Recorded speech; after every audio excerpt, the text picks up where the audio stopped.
number one for education choice and education freedom in all of America. If you look the last year, we have the NAEP results. We were third and fourth, respectively, in fourth grade reading and fourth grade math. And that was not true, say, 25 years ago in the state. So we continue to do more and more. And oh, by the way, throughout all of this, every single year I've been governor, we've provided money for increase in teacher salaries. We've provided more money for school districts, while we've also bolstered choice programs to where now we have more students participating in choice programs than any other state in the country, bar none. And that's a great testament to the leadership in Florida, particularly the legislators who've put a lot of these policies into place. So we're happy about that. So we're here today to be able to highlight this bill, and we'll sign it hopefully soon when we get it from the legislature. But one of the things that this does is it addresses, and that's why we're here at Warrington Prep, because it's the turnaround school program that the state of Florida has. And I think most people know if you receive 2 straight D's or F on your school grade, then you are put into something called a turnaround status. And that is something that means that the school district has 2 years to implement a plan for improvement. Now, that did not work here in Escambia County with this school when this has happened, and this has happened over a number of years. And so last year, Warrington Middle School ended up becoming Warrington Preparatory Academy and opened its doors as a charter school run by Charter Schools USA. And the issue why we're focusing here, first, you're going to hear about what that has meant for the students here. And I think people are going to say it's been largely a positive thing that's happened. But this is not something that happened easily. There was a lot of gnashing of teeth. There was a lot of dragging the feet. When you have these schools that are in turnaround status, a district has options in terms of how to remediate, one of which is so you can bring in an outside operator, you can convert it to a charter school, or you can just close the school and try something in other parts of your jurisdiction. Here, they had tried some stuff locally. It didn't work. So then they said, we're going to do the charter, but it took forever to be able to do the charter contract. And so the Department of Education and the state board both got to go in and say, okay, listen, the statute says that you have to choose a path forward. You have to execute that path forward. And if you don't do it soon, then we're going to withhold your salaries for the school board. Well, they changed their tune very quickly then, and they got in and did a contract with Charter Schools USA to bring us to where we are today. But that's not what we want to be happening, where this stuff takes forever today. I mean, if you have a school that's getting F grades, we need to remediate very quickly.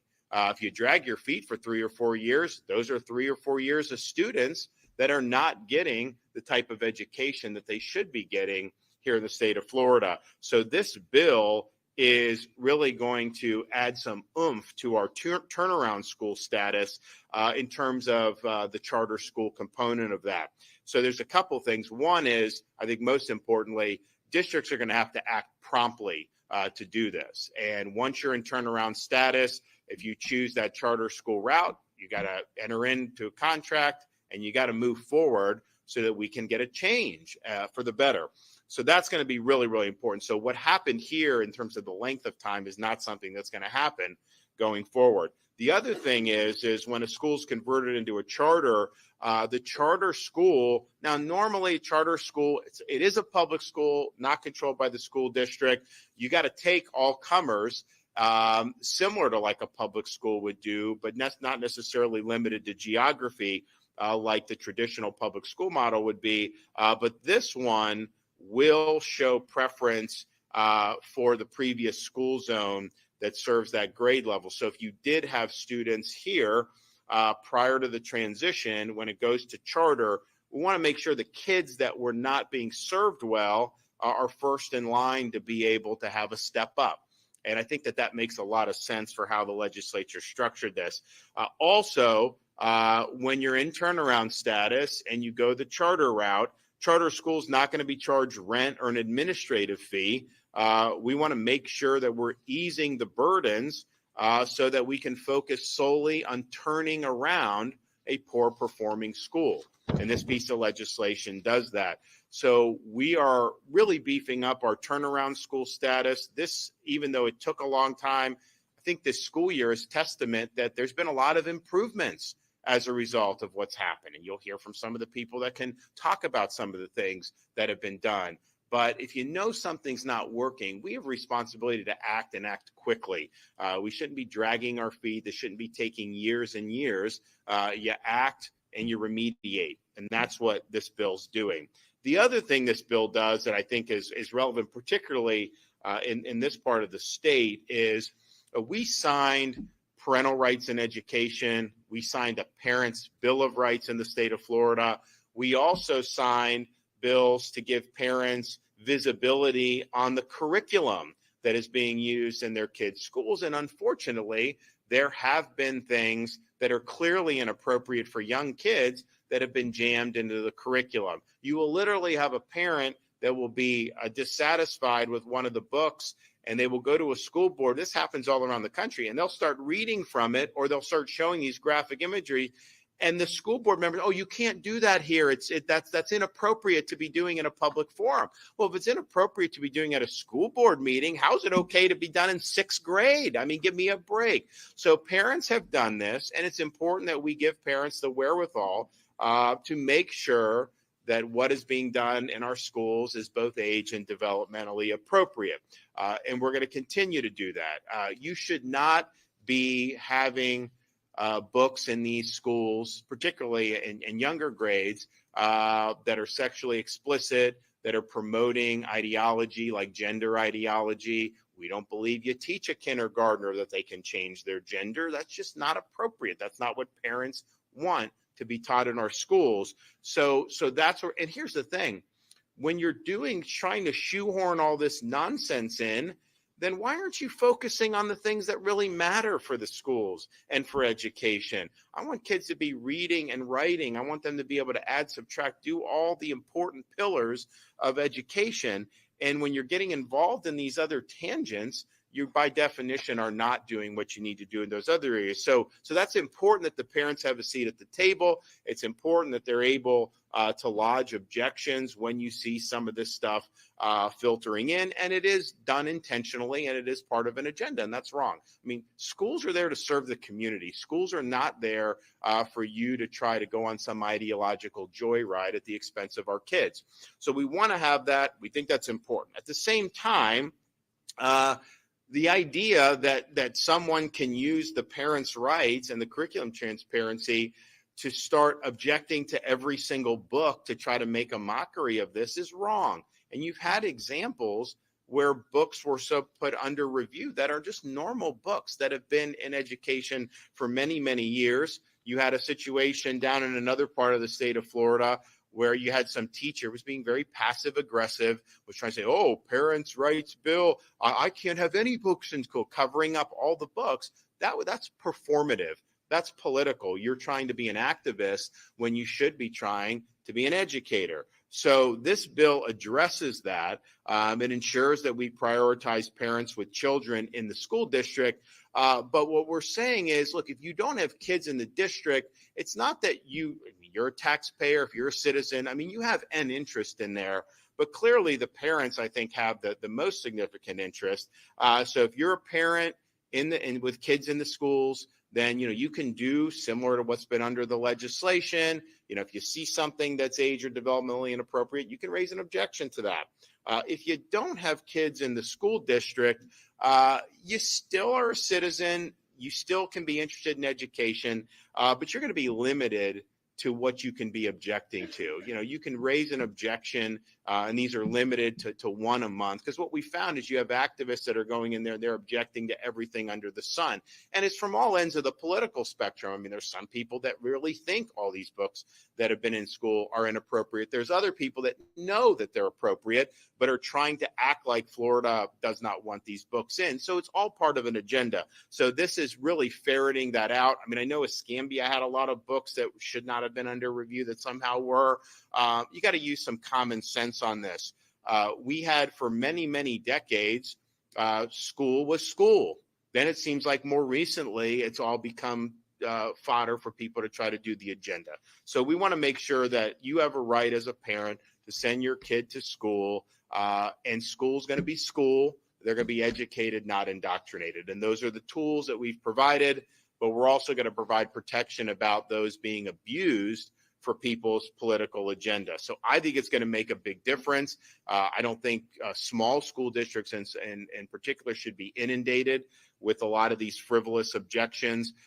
People, some of the books that are objectionable when if you put it on the screen, it will not, the news will not put it on the newscast because it's too inappropriate to put over the airwaves. I mean, that's a pretty good test. If they're not willing to do that, then it's probably not something that should be in sixth grade. But on the other hand, you have so many things that have been part of education for so long. The idea that somehow Florida law is trying to spark challenges to that is absurd. And this is really important that they corrected that. So I thank them for doing that. And if you are trying to be an activist, if you're trying to withdraw valid materials as a way to basically lodge a protest, you're going to be held accountable for that because you're depriving the students of their right to be able to have a good education. So that's the second component of the bill that is good. And the final one we'll highlight today, and we're going to highlight more when we get the bill and we sign it. But HB 1285 continues our commitment to military families here in the state of Florida. We pride ourselves as being a military-friendly state. We're the most military and veteran-friendly in America. This region of the state in particular is very friendly to veterans, as well as the active duty component, because we have so many military families here. A couple years ago, actually 3 years ago now, we signed HB 429, which designated schools going above and beyond to support our military families as Purple Star campuses. The first year, over 120 schools met the criteria. Now, 2 years later, that number has reached almost 200 schools, including 11 schools right here in Escambia counties. So we're proud of that. What the legislature's put in this bill is to say that we are now going to recognize entire school districts as Purple Star school districts if they have 75% of schools in the district that are Purple Star schools. So you're going to really see, I think, a handful of school districts lead the pack on this. This will incentivize districts to develop more Purple Star schools. This is a program that's open to all Floridians, public and private schools participating in the scholarship program, charter schools, you name it. We hope to have more and more of these throughout the state of Florida because we understand that some of the things that these Purple Star campuses offer is unique to kids of military. And there are certain challenges that happen, especially when you have a career that takes you in different parts of the United States every 2 or 3 years. Although I do know once they're stationed here, they always keep the Florida driver's license and they always keep the Florida residency. They don't want to give that up, but nevertheless, you can bounce back and forth. And that's not easy to do. It's not ideal to do. So I thank the legislature for doing that. So I think if you look at, and there's more that was in this that we'll talk about when we get the bill and sign it. We hope to sign it very soon. But this turnaround school program is really, really important because you can have success in many of your schools. But if you have some of these schools that are languishing and they're F schools and no one's doing anything about it, you're just telling these kids that you don't care about them, and that's unacceptable. So we have good tools. This beefs up those tools. And here in Escambia County, we're going to hear about why this matters and what's been able to get done. So we're going to hear from some of our folks here. We have Commissioner Manny Diaz is going to be the first one to speak, and then we'll hear from some other folks. So Manny.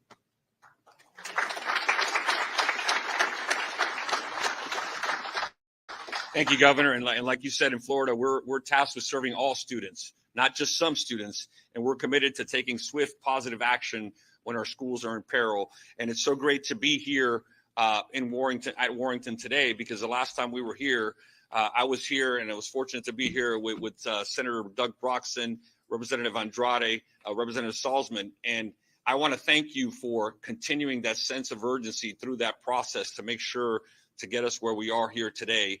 And this experience has shown us that we needed to make some changes, because at the end of the day, it is important that we have the ability to have this be a quick and a swift process, because as the governor mentioned, a school languishes in turnaround and in a failing status, and that could be an adult problem. But at the end of the day, we have to focus on the students.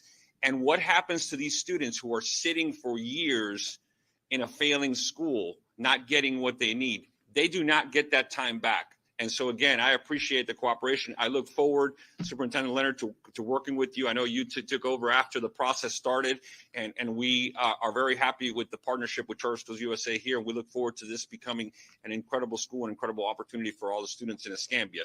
Today's legislation spells out the responsibilities of a school district when implementing the turnaround plan for a failing public schools that closes and reopens as a charter school.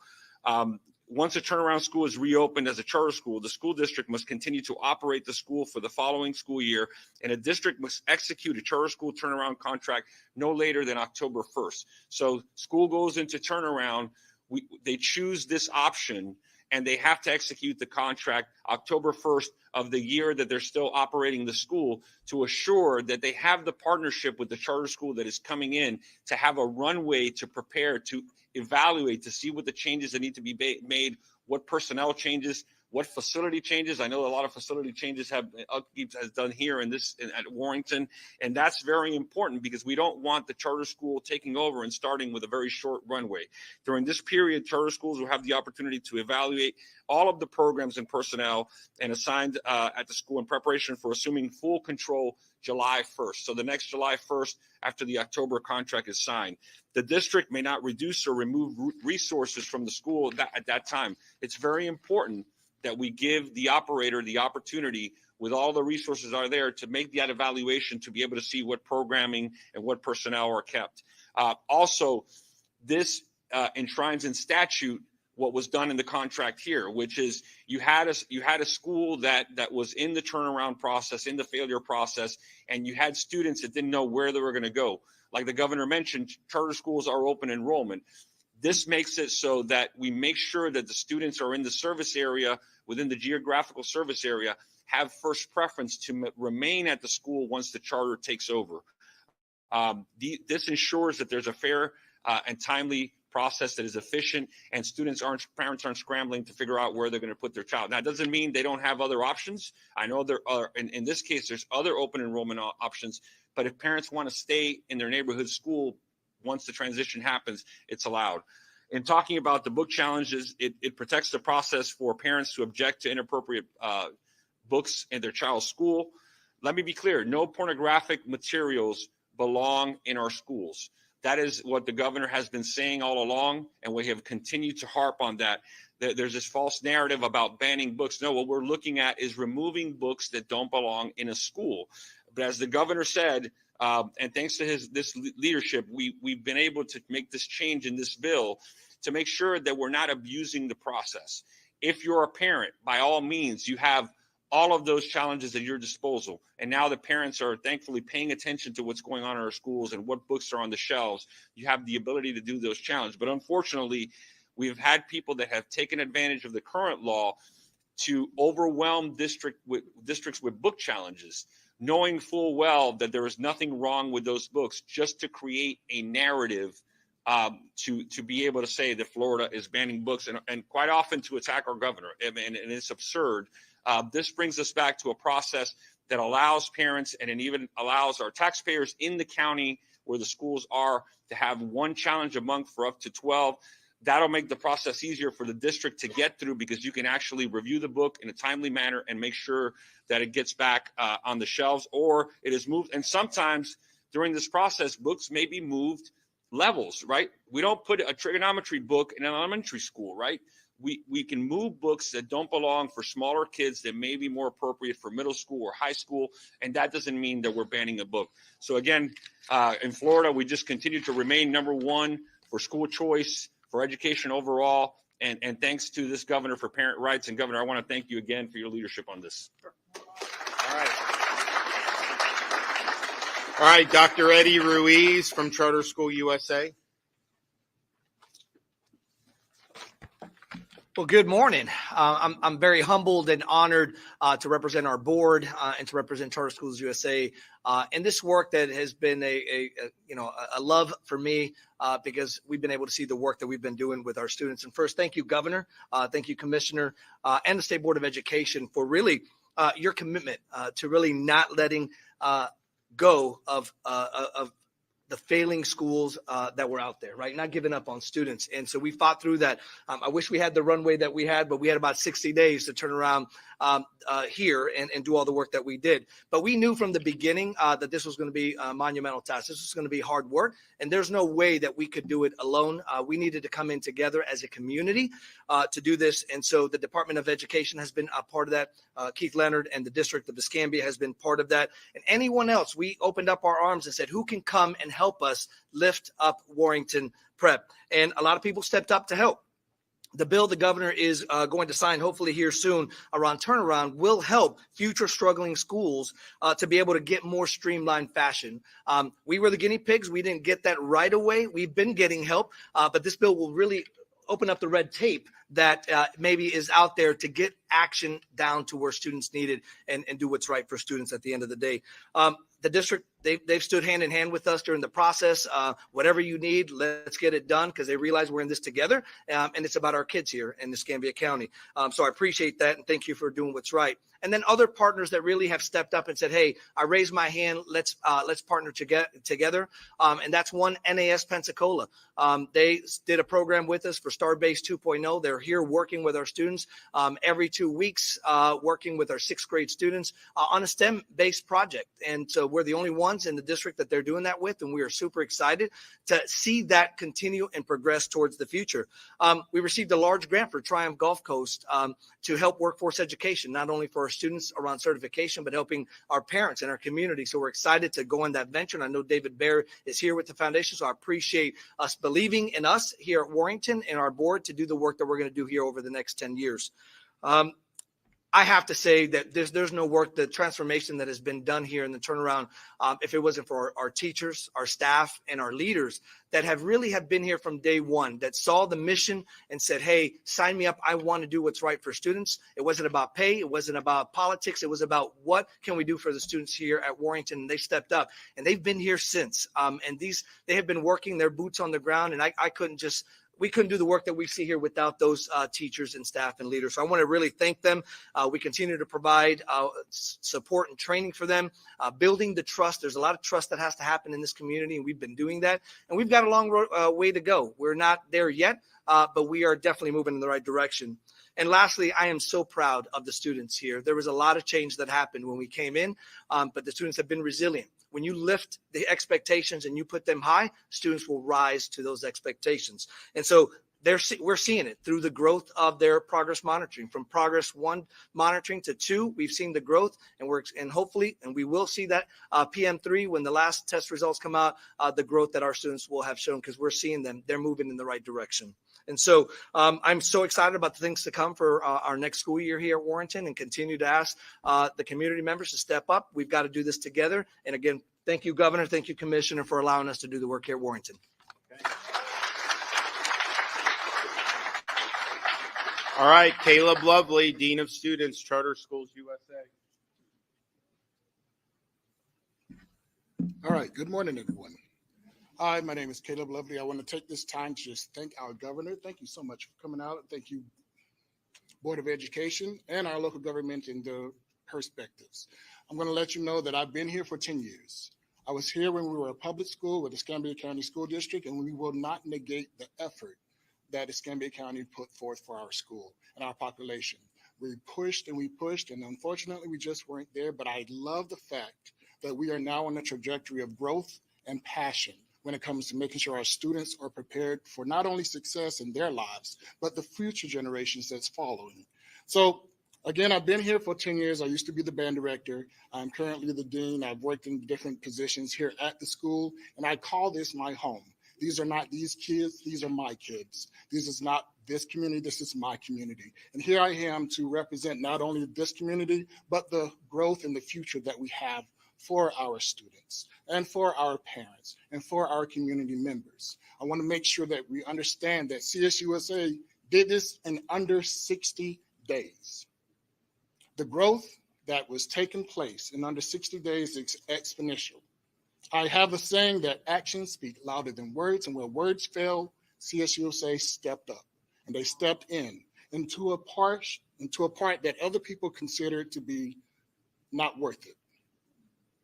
CSUSA stands tall and states specifically that we will not give up on our relentless commitment to students' greatness in school and in life, and they show it every day.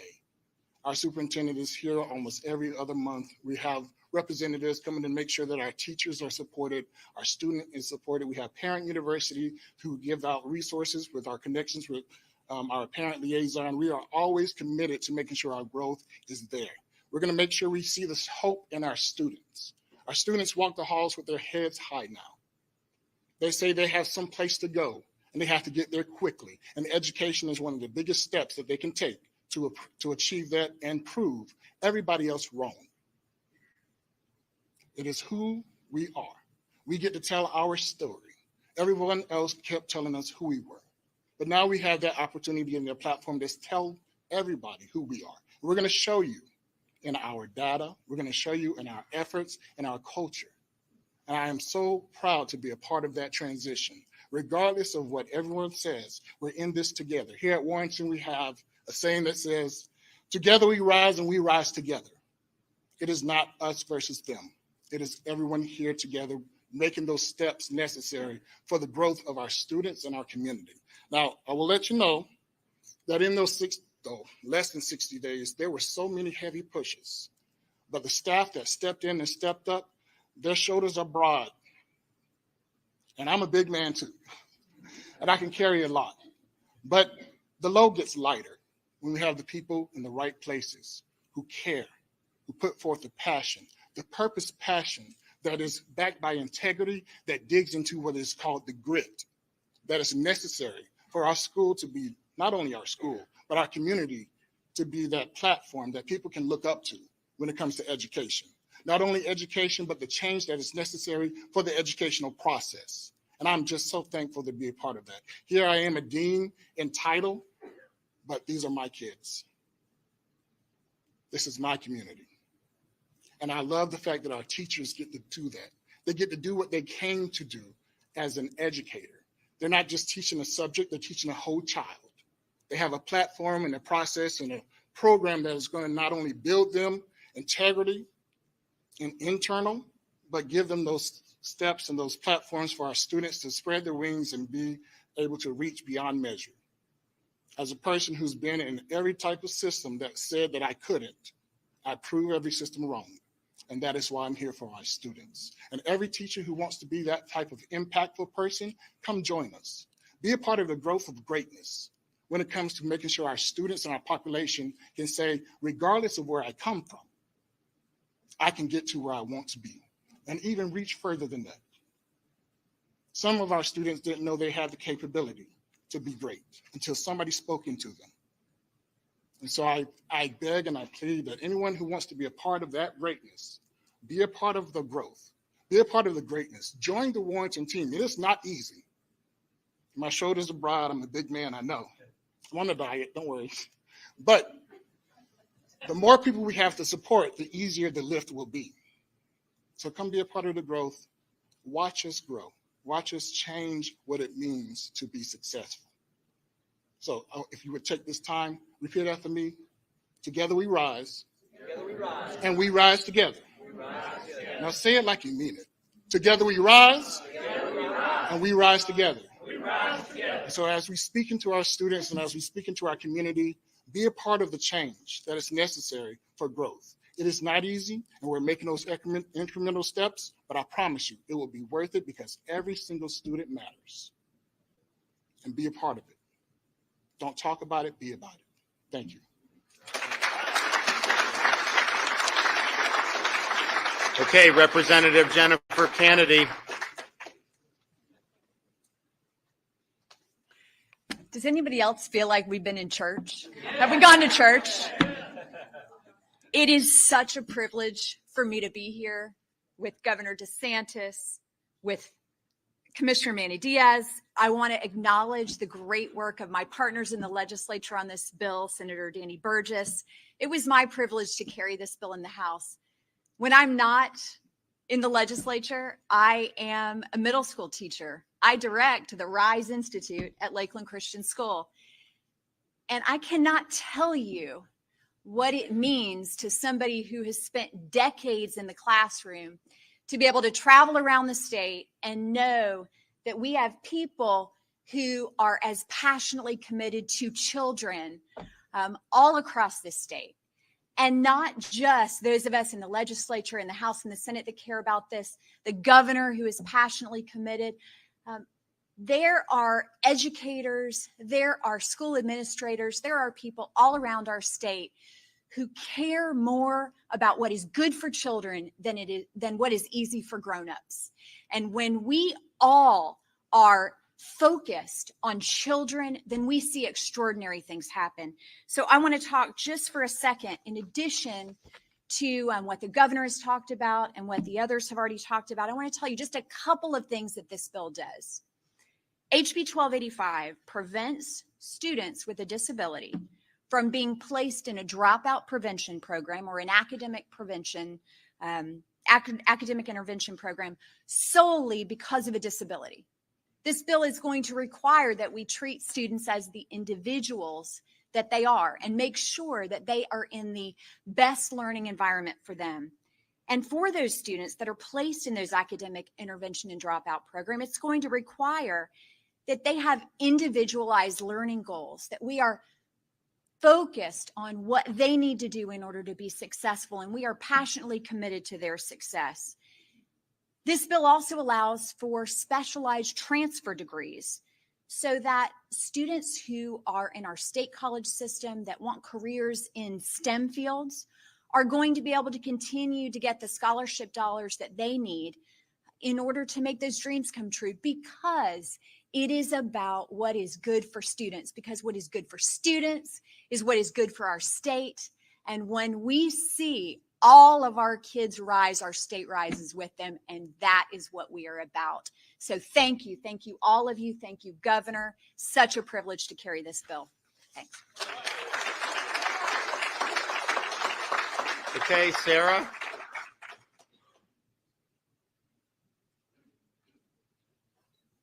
So I guess I got to follow all of these wonderful people here. I'm honored to be included today. When I was contacted to come up here, I have 3 children ranging in age from college bound to entry-level elementary school. We also are a former foster family as well. I embrace the opportunity to advocate for all of our children in all of our schools. Safety in our schools should be a priority, our first priority. If our children are not, if they don't feel safe, they're not going to learn. All children should have a safe place at school, and I believe every one of us have a responsibility to do that, whether it be legislatures, whether it be teachers, whether it be administration, whether it be parents, or whether it be other students as well. When someone or something threatens that safety, whether it be mentally, physically, or emotionally, parents should have a right to bring that unsafe person, place, or thing to light. We should be able to ask for action. I expect the public school system to educate my child, not parent my child. I've said that over and over again. It's my job to bring those hard issues and talk about those hard issues in my home. It's the school system's job to educate my child, teach them to read and write and do math. I expect the public school system, I expect the library to be a safe place for all of our children. Sexually explicit material should not be able to make its way into our school libraries under any circumstances. Material that threatens our children ultimately makes them unsafe, especially younger, tender age children. I don't want my second grader to be able to walk into a public or a school library and access materials that are sexually explicit under any circumstances. I'm very thankful to a governor that is willing to listen, and I'm especially thankful for a governor that is willing to take action. Schools need to be a place to learn to read, write, and do math, not a place to be parented. That is my job. People that are using this action to further agenda have absolutely zero place in my child's school. School is not a place for agendas. People with agendas have taken what this was meant to be an avenue for parents like me to advocate for the safety of their children and made it into something that has created chaos for our teachers and our administrators. And I recognize that. That is not what this was intended to do. It is intended to keep our children safe from the sensitive issues that need to be taught at home, not at school. Every parent should have the right to raise their child in a safe manner, whatever that may look like. That's the beauty of living in freedom. By allowing sensitive reading materials in our public school library, that freedom is essentially being taken away from me. Materials that introduce sexually explicit and inappropriate material to my elementary age child is absolutely inappropriate and absolutely unacceptable. There are no circumstances where this would be appropriate. As for inclusion, just teach your child to be kind always. That was one of the biggest arguments that was brought to my attention with the book ban was, well, how are we going to teach children about these sensitive issues? Well, you don't need to teach them about sensitive issues because you don't have to know what a person is or how they live to be kind. Just teach your child to be kind to everybody. Just demonstrate kindness in your home. Teach them kindness in their ways, and we should never have a problem. I don't need to know anything about someone to just be kind. My oldest child is actually, we are a success story to the school choice, and I want to thank you personally for that because my oldest child, 2 weeks ago, well, last year he was able to transfer into a school that helped him actually be able to move on and further his dreams. He signed a scholarship to attend a 4-year private university to play baseball and to go on and further his academic needs. And we never would have been able to do that without that. So I thank you so much. I thank you for just being willing to listen and being willing to act on that.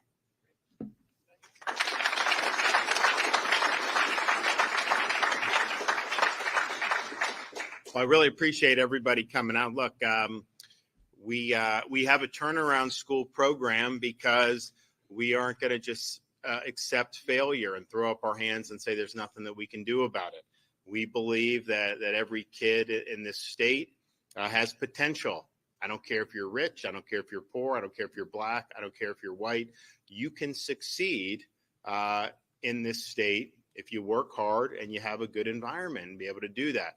So it's our responsibility to ensure that if a school's failing, that we have prompt action taken to be able to put it on a better path. That's what's happened here in Escambia County with this legislation. That's going to happen more frequently all across the state of Florida. So I'm proud of the legislature for doing this. I know we're expecting to get this bill soon.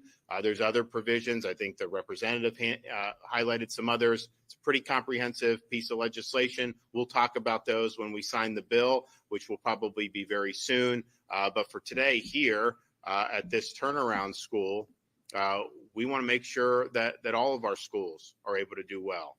And we're going to make sure that we have policy in place to get that done. So thanks everyone who's been a part of it.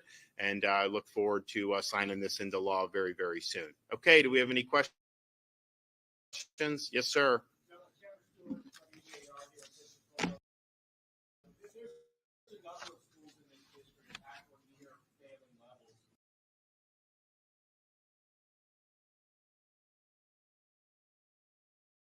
Given how this decision was made to turn this into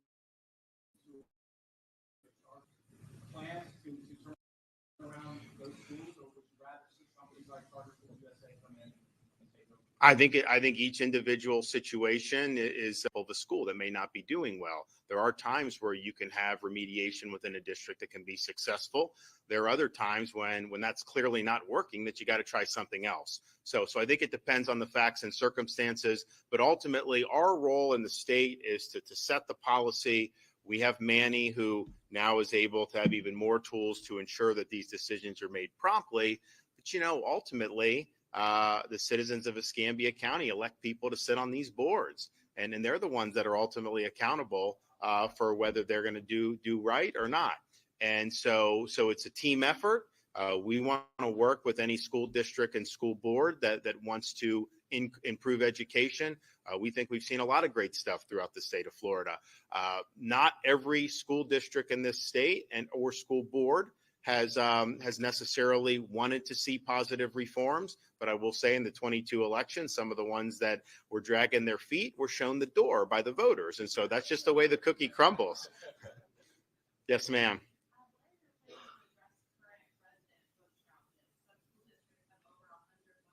So this bill will do that. So basically, if you don't have a kid in the school district, you can challenge one book per month.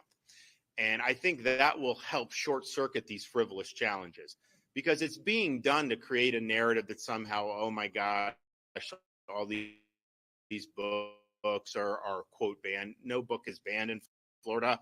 The most grotesque pornographic books that are in schools that have been removed because they're not appropriate, you can go buy it at a bookstore. If that's what floats your boat, you're able to do that.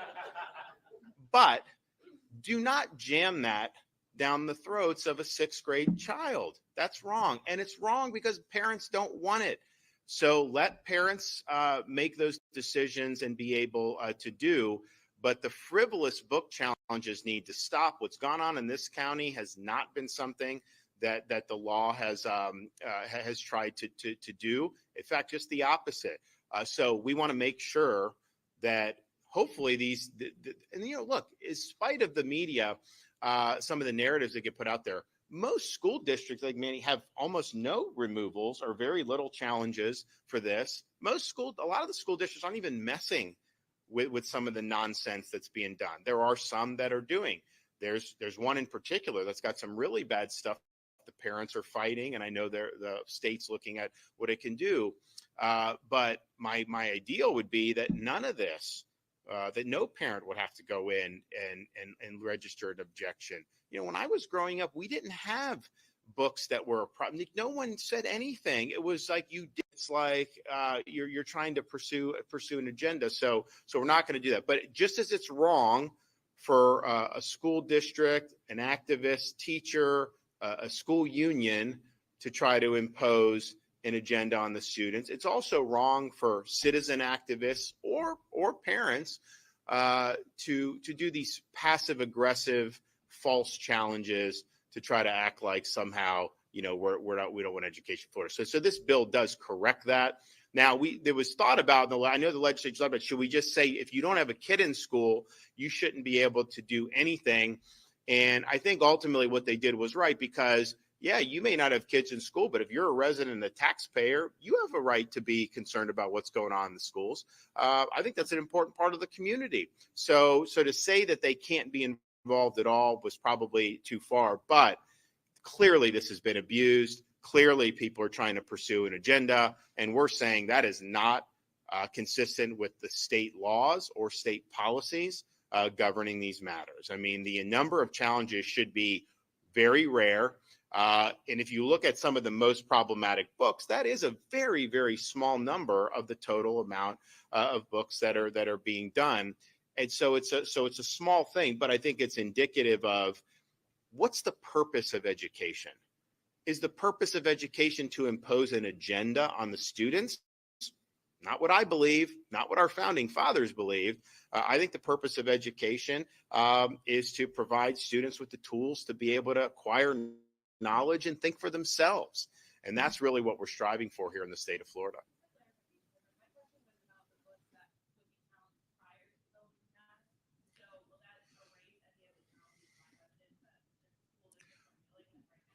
I don't think it necessarily would by the text, but I think that the issue is the fact that the legislature has weighed in like this should be evidence that how that was done was not consistent with the spirit of the law. And so let's stop playing games with all this. Let's make sure that we get to education, not indoctrination, and really focus on that. And if we do that, I think everybody is going to be happy. And you know what? If you as a parent have an interest in educating your kids on some of the things that most of the other parents find inappropriate, you do have that right to do. It's not something that the government's going to come over and oversee. But the idea that a parent sending their kid to school should have to worry about some of the garbage that we've seen out there put into their school system. No, you shouldn't have to worry about that as a parent. You should rest assured, send your kid to first grade. They are not going to be told that they were born in the wrong body. That's in Florida. That is not going to happen. So let's just agree to that, and let's agree to have high standards and promote good education. All right. Thanks, everybody. God bless.